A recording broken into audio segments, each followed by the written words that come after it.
आज हम बात करेंगे, एक हमारा टॉपिक है बैगेज के रिगार्डिंग। कस्टम का एक टॉपिक आता है बैगेज। बैगेज में हमारा क्या होता है कि कुछ चीज़ें होती है कि जो हमारा कस्टम डिपार्टमेंट अलाउ करता है कि आपको वो फ्री है, आप इंडिया में ला सकते हो।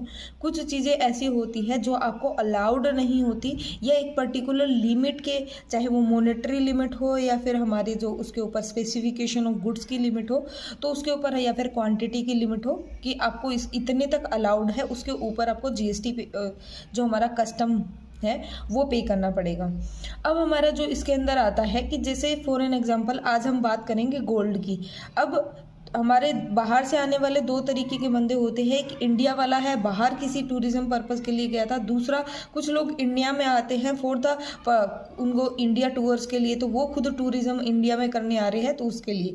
अब हमारा ये जो गोल्ड का है वो दो तरीके से बाइफरकेट किया गया है, एक मेल के लिए, एक फीमेल के लिए। उसमें भी जो रेस्ट्रिक्शंस है वो क्वांटिटी के ऊपर भी है और हमारे प्राइस के पे मॉनेटरी वैल्यू के ऊपर भी है। जो क्वांटिटी है वो हमारा मेल के लिए उन्होंने बोला है कि आप 20 ग्राम्स तक सोना ला सकते हो, लेकिन जो फीमेल है उनके लिए बोला कि 40 ग्राम्स तक ला सकते हो। और वो दोनों ही हमारा पर्सनल यूज़, मतलब ज्वेलरी पर्पस में उन्हें होना चाहिए, ना कि बिस्किट बना के लेके आओ। ठीक है, तो इतना अलाउड होता है। बट हमारा यहाँ पे इस तरीके से कर दिया कि आप 20 ग्राम्स तक लेके आओ।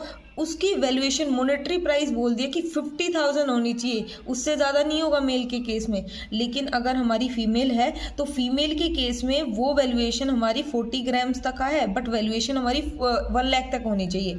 अब फॉर एन एग्जाम्पल मैं बोलती हूँ, कोई भी मेल आता है, बाहर से घूम के आ रहा है, सोना लेके आ रहा है, उसने कोई चेन बना ली, तो वो चेन हमारी 20 ग्राम्स है और 20 ग्राम्स है, बट उसकी वैल्यूएशन 90,000 है, तो वहाँ पे हमारा 50,000 का ही हमें छूट मिलेगा, बाकी के ऊपर कस्टम ड्यूटी पे करनी पड़ेगी। या जनरल अलाउंस में आ रहा है तो वो अलग चीज़ हो जाती है, बट उसके एक्सेस में हमें कस्टम ड्यूटी पे करनी पड़ेगी।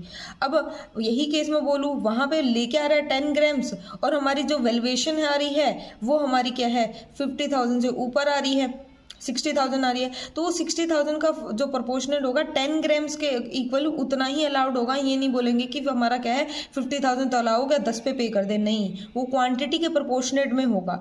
ऐसे ही हमारा फीमेल के केस में होता है कि 40 ग्राम्स अलाउड है, बट हमारा वो अमाउंट मॉनेटरी वैल्यू है वो 1 लाख तक रेस्ट्रिक्टेड है, और उससे ऊपर का जो भी अमाउंट होगा क्वांटिटी के प्रोपोर्शनेट में जो अमाउंट आ जाता है वो हमारा चार्जेबल हो जाता है फॉर द कस्टम पर्पस।